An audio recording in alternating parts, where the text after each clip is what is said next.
করলেন, ইব্রাহিম তোমার সন্তানকে, তোমার প্রিয় বস্তুকে তুমি জবাই করো, কুরবানি করো।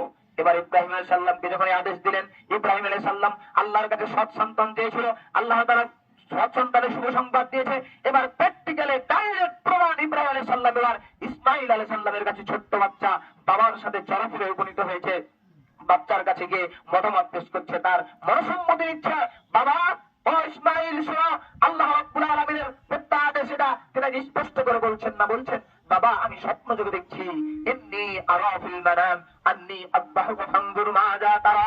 হে আমার বৎস, হে আমার পুত্র, হে আমার কলিজার টুকরা, হে আমার সন্তান, আমি স্বপ্ন যোগে দেখছি যেন তোমাকে আমি কুরবানি করতে, জবাই করতেছি, তোমার মতামত কি? মাযা তারা। যোগ্য পিতার যোগ্য সন্তান, সঙ্গে সঙ্গে অ্যানসার আসলো।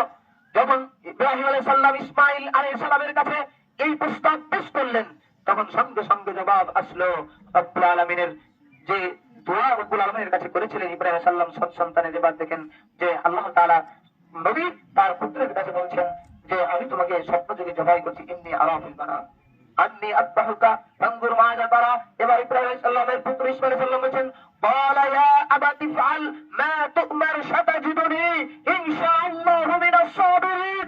আল্লাহ রাব্বুল আলামিন ইব্রাহিম আলাইহিস সালামকে এমন একটা সন্তান দান করেছিলেন, ইসমাঈল আলাইহিস সালাম তিনি একজন নবী এবং রাসূল ছিলেন, তিনি সঙ্গে সঙ্গে পিতার আদেশকে, পিতার স্বপ্নকে বাস্তবায়নের জন্য বলছেন, ইয়া আবাতি ফাআল, তুমি কার্য সম্পন্ন করো, মাযা ইয়া আবাতি ফাআল মা তু'মার সাতাজিদুনি ইনশাআল্লাহু মিনাস সাবিরিন। হে আমার পিতা, আপনি সাথে সাথে এই কাজ সম্পন্ন করুন যা আপনি আল্লাহর পক্ষ থেকে আবিষ্কৃত হয়েছেন, যেটা আপনাকে আপনার প্রভু, আপনার আমার প্রভু, আপনার আমার সৃষ্টিকর্তা, আপনার আমার বিধানদাতা, আপনার আমার রব যে আদেশ আপনাকে আমাকে করেছে, এই আদেশ আপনি বাস্তবায়ন করুন। আল্লাহু আকবার। যোগ্য পিতার যোগ্য পুত্র, এই জন্যই তো আপনাকে আমাকে, আপনার আমার সন্তানগুলোকে সৎ সন্তান হিসাবে লালিত পালিত করার জন্য আপনাকে আমাকে চেষ্টা করতে হবে।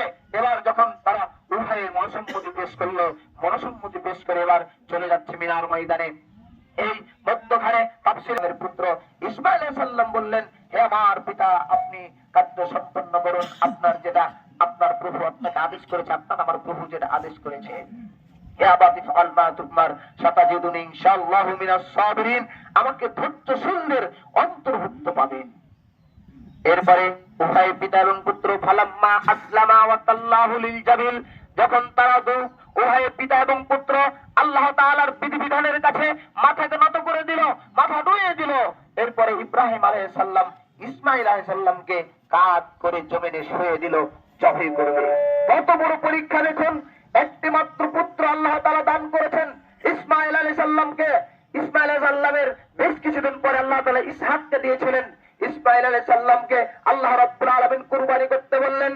আল্লাহ রাব্বুল আলামিনের আদেশ পালন করার জন্য জমিনে আল্লাহ তাআলার আদেশে পুত্রকে শুয়ে দিয়েছেন, এবার জবাই করবেন।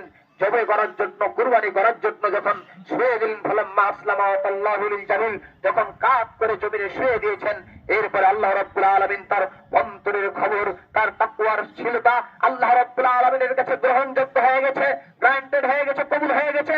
তিনি তার মনের বাসনাকে বুঝতে পেরেছে যে আমার আদেশে আমার প্রিয় হাবিব ইব্রাহিম খলিলুল্লাহ তার পুত্রকে জবাই করতে দ্বিধাবোধ করবে না, জবাই করে দিবে।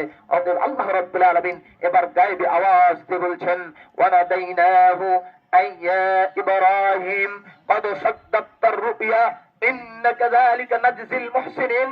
হে আমার বান্দা ইব্রাহিম, আমার প্রিয় বন্ধু, শোনো, তোমাকে পরীক্ষা, এটা ছিল একটি স্পষ্ট পরীক্ষা। অফাদাইনাহু বিদিবিন আযীম, ইব্রাহিম আলাইহিস সালাম পুত্রকে জবাই করার জন্য কাঁধ করে শুয়ে দিয়েছেন, জবাই করতে পেলেন না। এবার আল্লাহ রাব্বুল আলামিন জবাই করতে নিষেধ করলেন, কিন্তু সেই দিন রক্তপাতের জন্য ইব্রাহিম আলাইহিস সালামকে জান্নাত থেকে একটা দুম্বা, বড় শিংওয়ালা, হিষ্টপিষ্ট, সুন্দর চোখগুলি ছিল অত্যন্ত দেখতে সুন্দর, এমন একটি দুম্বা দান করে ইব্রাহিম আলাইহিস সালামকে শুধু পরীক্ষায় উত্তীর্ণ করা যায়। সেই দিন ইব্রাহিম আলাইহিস সালামের আত্মাকে প্রশান্তি দান করেছিল।